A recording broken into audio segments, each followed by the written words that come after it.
All right, let's jump right into it. Today, we're going to tackle the one question that every single person with a small trading account asks themselves. You know the one. It's the big one. Yep, that's it. This is the dream, right? You've got a couple hundred, maybe $1,000, and you're dreaming of turning it into a fortune. And look, it's a great dream to have, but approaching it this way, well, it's a trap. So let's answer the question, but probably not in the way you're expecting. And boom, there it is. That's the real answer. The single most important mindset shift you can possibly make. Your goal is not the money. Not yet anyway.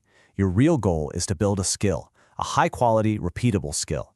You see, if you master the skill, the money, it just naturally follows. This one idea is what separates the traders who make it from the 90% who don't. So let's dive in.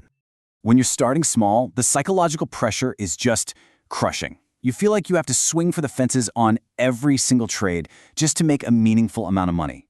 But that urge, that need to hit a home run is exactly what leads people to blow up their accounts. It's the trap. Now, I know this sounds completely backwards, but stick with me here. Having a small account is actually a huge advantage. Why? Because it forces you to be disciplined. It forces you to be cautious. It forces you to learn all the right habits from day one, habits that traders with huge accounts often ignore right before they lose it all. Okay, so let's make this official. We are fundamentally changing our objective.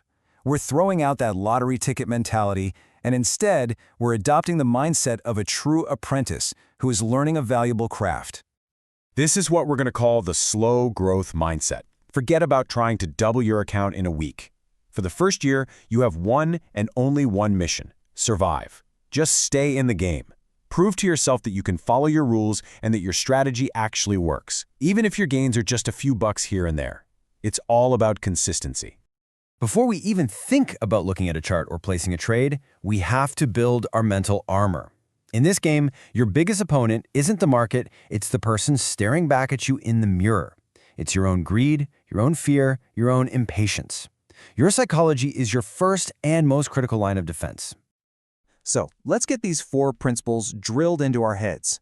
First, and this is a big one, think in percentages, not dollars. Second, you have to learn to love patience and slow growth. Third, start looking at your small losses as tuition fees, the cost of your education. And finally, you have to resist that urge to overtrade. It's all about quality, not quantity. Let's really break down that first one. This right here puts everything into perspective. Let's say you make $50 on your $500 account. It's easy to feel like, it's just $50. But hold on, that is a 10% gain. Do you have any idea what a massive hedge fund would do for a 10% return in a single month? They'd be celebrating. When you think in percentages, you realize you're actually outperforming the pros. Look, you're going to have losing trades. It's not an if, it's a when. It is absolutely guaranteed. But a $20 loss on a small account that teaches you a priceless lesson about risk management, that is the cheapest, most valuable education you could ever hope for. It's not a failure, it's a data point. Learn from it. Okay, our mindset is getting locked in. Now, let's talk about the non-negotiables. These aren't just good ideas, these are the absolute laws of survival. This is the unbreakable shield that guarantees you get to stay in the game, which, as we've already established, is the only goal that matters right now. This is it. The Holy Grail, the one rule to rule them all. You will never, ever, under any circumstances, risk more than 1% of your account on a single trade. If you have a $500 account, your maximum possible loss is $5. That's it, period. This rule alone will save you from ruin. And here's the second unbreakable law. Every single trade you take must have a minimum risk-to-reward ratio of 1 to 2. It just means that for every dollar you're willing to risk, you must have a realistic shot at making at least $2 in profit. If you're risking that $5, your profit target has to be at least $10. No exceptions. And this is why that rule is so powerful. It's simple math. With a 1 to 2 risk reward, you only need to win about 1/3 of your trades to break even. Think about that. You can be wrong way more often than you're right and still not lose money. It takes all the pressure off trying to be perfect and gives you a massive cushion for error. All right, we've got our mental armor on, we've got our unbreakable shield up, we know how to defend our capital. Now, and only now, can we start talking about offense.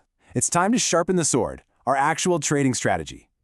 For a small account, swing trading just makes way more sense than day trading or scalping. The main reason? Costs. Every trade you make has transaction costs, and they eat away at a small account like crazy. Swing trading means fewer trades, which means lower costs. It's also way less stressful and helps you see the bigger picture without getting faked out by all the random noise. And what you trade is just as important as how you trade it. You gotta be smart. Stick to the major leagues, things like major currency pairs. They have huge liquidity, which means the cost to get in and out of a trade, the spread, is tiny. And please avoid the wild west of penny stocks. Their high costs and insane volatility are a graveyard for small accounts. And now for the best part. This is where we see how all these pieces, the mindset, the defense, the strategy, come together to create real long-term growth. This is the magic of compounding in action. The process is beautiful in its simplicity. You win a trade. The profit stays in your account. Your account is now a little bit bigger. So for your next trade, your 1% risk is calculated on that new, slightly higher number. At first, the difference is tiny, but you repeat this hundreds of times, and that is how a small account builds that amazing exponential growth curve. So if you're going to take just one thing away from all of this, let it be this sentence right here. This is the formula. Apply your risk rules with zero exceptions. Always demand that your potential reward is at least double your risk, and stick to trading small on assets that don't kill you with costs. Let's just say it one more time because it's that important. Your primary job as a trader is not to get rich quick. It's to be a world-class risk manager. Pour all of your energy into protecting your capital. Growth is simply the byproduct of playing excellent defense over a long period of time. Survive first, then you can thrive. And so that brings us to the final question. And this one is for you to answer. You have the blueprint now. So what is the one single, concrete action you're going to take today to start treating this journey like you're building a skill, not just buying a lottery ticket? That first step is all yours.